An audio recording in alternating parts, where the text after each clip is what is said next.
officially. Periscope, Twitter, we're live. We're live on YouTube. We're live on Facebook. What is up? Haiti Biz News Show, Monday to Friday, bringing you news that's going to keep you informed, engaged, and reacting in the most optimal way for your business, investment, and entrepreneurial activity. Today is the 15th of August. Let's talk about it. And before we do, we have a fantastic video that we dropped last week, Chicken Fiesta. We went out to that awesome restaurant, one of my favorite restaurants, and we patroned.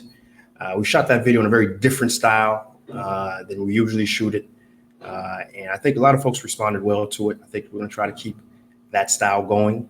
I personally, it's a lot more work, I'll be honest with you, but certainly it's all about doing whatever makes folks want to watch more things about Haiti, consider Haiti in their plans, and change the narrative, right? And so, I it's a growing pain as a guy who doesn't necessarily have a media background, and so just learning as we go. And so I think I like the video. A lot of positive responses. If you haven't checked that video out yet, link's gonna be below in the description.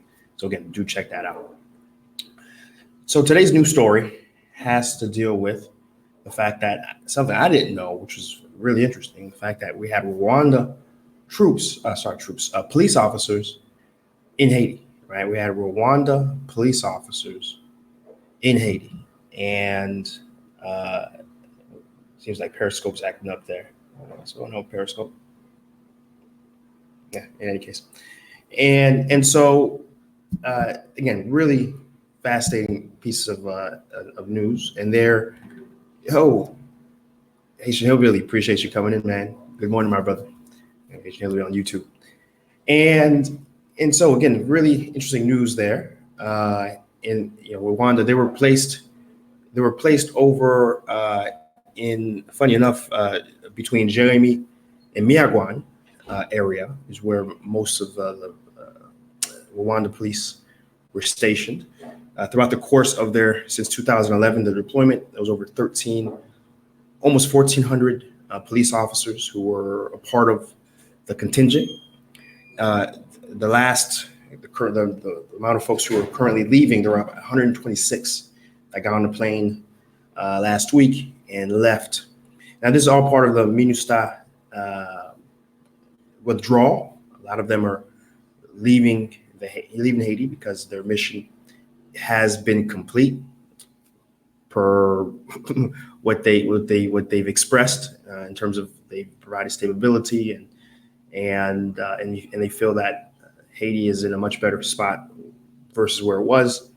We're going to talk about the reality in a second, but nonetheless, they're withdrawing, and of course, we've talked about it on the program before. What's being left over? What's being left over is basically a government advising mission, where they're going to focus on things such as human rights, helping reform the legal system in Haiti, helping ensure police development, the prison system, elections, and other violence reduction, right? And that's really the main few things that we have that they're going to be focused on, right? Ensuring that they're in a position where, again, they're not going to have troops on the ground necessarily anymore in Haiti, and that's the direction that MINUSTAH is going to go, right? And they've had roughly since being here, and again, the full list, just out of curiosity, folks who really wanted to know how many other troops and how many other countries were a part of the mission. We had Argentina, who actually, we're talking about actually folks who contributed troops. Argentina, Bolivia, Brazil, Canada, Chile, Croatia, DR, Ecuador, France, Guatemala, Indonesia, Jordan, Mexico, Nepal, Paraguay, Peru, Philippines, Sri Lanka, and the US, right? And of course, there's a bunch of other countries that provided police and civilian personnel, of course, Rwanda being a part of it. And the list is very long, but let's take a breath and let's get into that. Algeria, Benin, Brazil, Burkina Faso, Cameroon, Canada, Central African Republic, Chad, Chile, China, Colombia, Cote d'Ivoire, DR Congo, Egypt, El Salvador, France, Grenada, Guinea, India, Israel, Italy, Jamaica, Jordan, Nepal, Nigeria, Oman, Pakistan, Philippines, Romania, the Russian Federation, Rwanda, Senegal, Serbia, South Africa, Spain, Sri Lanka, Togo, Turkey, US, Uruguay, Yemen, Jamaica, if I haven't mentioned that already, Jordan, Madagascar, and Mali. Again, all those countries were involved in the UN mission. And of course, their time here wasn't without controversy. The cholera outbreak has certainly only recently they've apologized for. We still don't know when they may provide direct disbursement for those affected. And of course, there's been stories about sex scandals and abuse of women, children, right? So those can't be, we can't gloss over that. There's been quite a bit of controversy from that perspective. And of course, it's arguable what they've done in terms of providing stability, right? But we are seeing, though, since they've left, a very large increase in gang violence in the lowest, poorest suburbs in Haiti, right? And that certainly has been a point of concern and a very large correlation between their presence leaving and the increase of that sort of activity, right? So it's, PNH has been relatively successful in getting some of the bigger ticket gang leaders, right? Indicative of the fact that PNH is a stronger unit than before. They've recently got Arnell Joseph arrested and under custody. And there's been a few other high-profile gang members also arrested, most notably a few that were related to the La Saline massacre that occurred earlier this year. A few of them were arrested as well. And so one can say that PNH, Police National d'Haïti, is doing a more comprehensive, better job. But of course, there's quite a bit ways to go, right? And of course, all this is under the backdrop of political instability. We still don't have a government, right? There's still a lot of talk about trying to get President Jovenel impeached, right? And meanwhile, a lot of these bigger ticket issues can't be addressed directly because there isn't a PM, there isn't a government, and there isn't a budget that can be passed while this is happening. So that's the backdrop, right? But the reason why it's important to talk about the stories, we haven't really had a chance to talk about what the economic impact of the UN mission leaving Haiti is, right? That's what I would want to spend a few minutes to talk about. And of course, as any business, business community here in Haiti, what matters is stability. It doesn't matter who's giving it. It could be a dictator, or it could be a properly functioning democracy. Businesses need stability, right? Of course, it's always preferred that that you're getting it from a functioning democracy where people's views can be expressed. Political repression is limited. Engagement civically is high. But what matters for economic development and growth at the end of the day is stability by any means necessary, right? And right now, it's not good, right? Because and that's true for any change of guard, when you have, one administration, right, leaving and another one entering, there's always going to be a slight void, a slight drop in control until the baton is officially handed over and secured. And that's kind of what's happening right now. And it's really, it's a testing time for PNH to see whether they're going to be able to be the central unit for peace, order, and law in the country. So the ruling's out. We don't know where the situation is going to be. Certainly, if these folks are successful in getting Jovenel out, that is only going to increase the amount of insecurity and void that exists in the country. And we can only expect more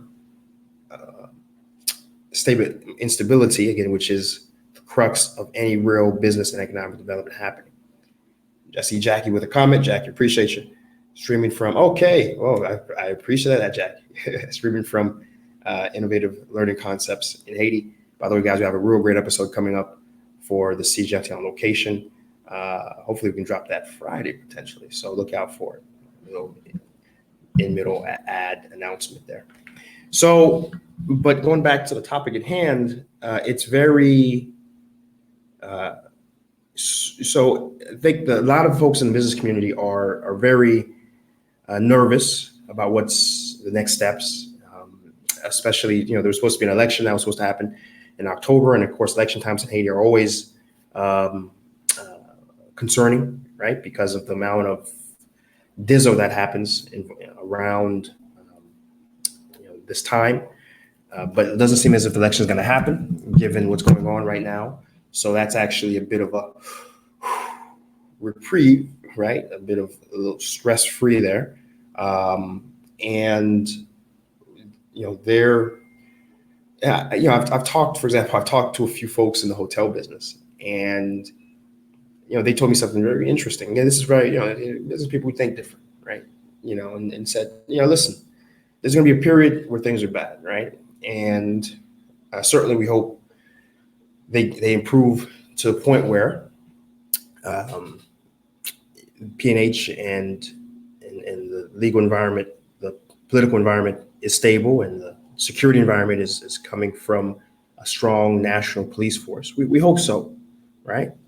But the reality is if things degrade and the UN needs to come back, minus the period when things are pretty bad and unstable, the hotel industry and the B&B industry will see another uptick again, because when the UN comes in with these contingents, they have to stay somewhere, right? At least the support staff, you have to stay somewhere, and they stay in nice areas, in B&Bs, in hotels, in Haiti, right? And so, it's a little bit of a morbid, cynical view, but certainly I'm expressing that to say there's business opportunity, either if the coin flips on heads or if the coin flips on tails. It depends on how you play it, right?